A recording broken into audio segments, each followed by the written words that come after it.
কিয়ামতের আগে ব্যাপক হারে ভূমিকম্প হবে। অধিক হারে ভূমিকম্প কিয়ামতের একটি বড় নিদর্শন। ভূমিকম্প আগেও হতো, এখনো হচ্ছে, কিন্তু কিয়ামতের আগে ভূমিকম্পের মাত্রা ও পরিমাণ অনেক বেড়ে যাবে। হাদিসের আলোকে বোঝা যায় যে এই ভূমিকম্পের প্রভাব হয়তো আল্লাহর পক্ষ হতে পাপমোচন রহমত স্বরূপ।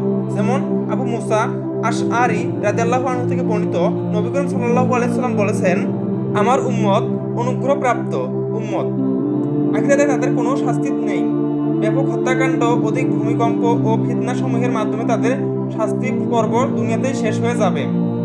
মুস্তাদ রাকি হাকিম ৮৩৭২। অথবা অপরাধ প্রবণতা বেড়ে যাওয়া শাস্তি স্বরূপ। যেমন আবু হুরায়রা রাদিয়াল্লাহু আনহু থেকে বর্ণিত, নবী করিম সাল্লাল্লাহু আলাইহি সাল্লাম ইরশাদ করেছেন, যতক্ষণ না দিনের জ্ঞান উঠিয়ে নেওয়া হবে এবং অধিক হারে ভূমিকম্প সৃষ্টি হবে, ততক্ষণ পর্যন্ত কিয়ামত সংঘটিত হবে না।